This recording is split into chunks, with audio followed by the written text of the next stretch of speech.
One of the most trusted fighter jets of Indian Air Force, MiG-21, has once again come in the spotlight. But this time it is not because of its ability to carry out long-range precision strikes or any other factors that makes it so trustworthy. This time it is because of an accident that took place yesterday in Rajasthan, which led to the loss of lives of 3 civilians during a routine training sortie. The IAF has constituted a court of inquiry to ascertain the cause of this accident. Today in this video, we take a look at this lethal war machine that has mostly been in the eye of the storm during last few decades because of its accidental crashings. But before that, don't forget to like, share and subscribe to our portal. MiG-21 is said to be one of India's most trusted fighter aircraft. This is also a symbol of Indo-Russia friendship and cooperation. This is the aircraft which protects India's skies and has been the mainstay of India's aerial defense capabilities since several decades.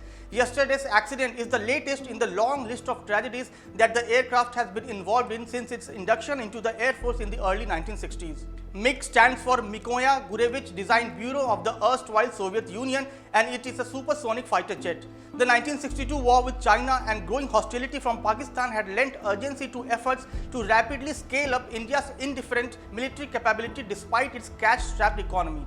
Back then, the former Soviet Union was willing to sell this fighter aircraft on extremely favorable terms to India, and it had even agreed for licensed production by Hindustan Aeronautics Limited. Since its initial induction in 1963, India has inducted over 900 MiG-21s. The first MiG-21s arrived in India in October 1963, followed by 6 MiG-21 PFs Type 76 in 1965.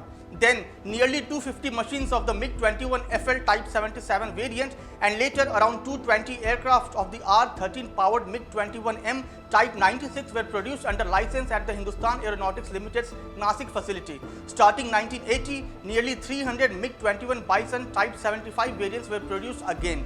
The last Bison had rolled off the production line in 1985. Up until the first half of 2022, the IAF operated 4 squadrons of MiG-21 Bison fighters, each squadron comprising around 16 to 18 aircraft. This made the total strength of MiG-21 Bisons between 64 and 72. But on 30th of September last year, the Indian Air Force retired the number 51 Sword Arms MiG-21 fighter squadron based in Srinagar. The 51 squadron was the same squadron of which Group Captain Abhinandan Vartman, who was back then wing commander, was a part of and saw action in February 2019, a day after the Balakot airstrike. The squadron was number plated at a ceremony in Srinagar last year.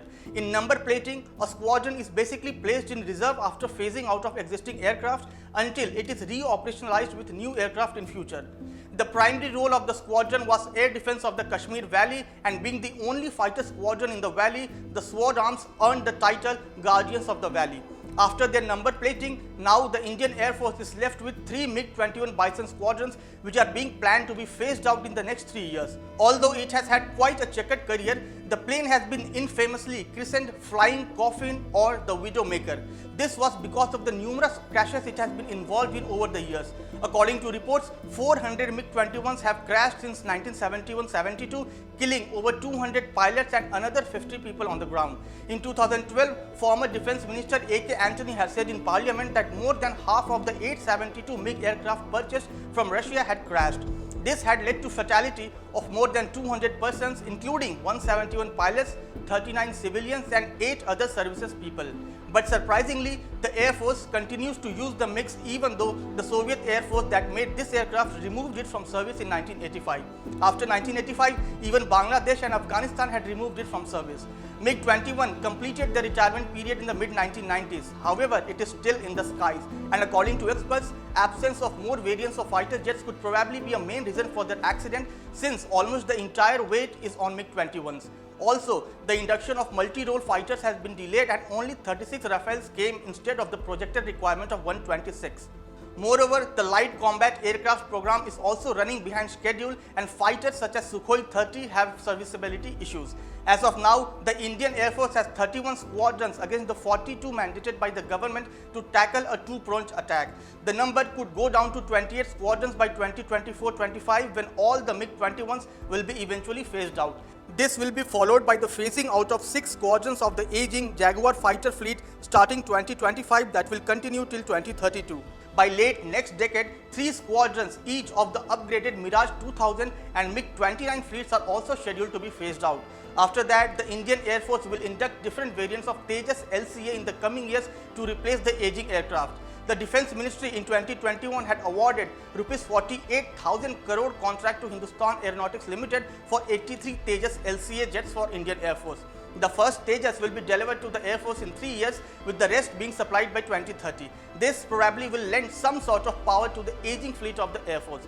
In a situation where India has enemies at her neighborhood and the possibility of a two-pronged war cannot be ruled out completely, the air domination of India has to be at its best. This is only possible with induction of more fighters who could be airborne for a considerable period with more lethal potential. The battle of air domination will never stop, but perhaps India's quest for a reliable and all-weather fighter aircraft might.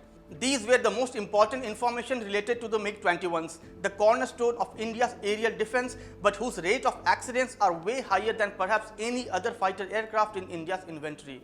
We hope you would like this new video. Thank you so much for watching. Subscribe to Oneindia channel and never miss an update.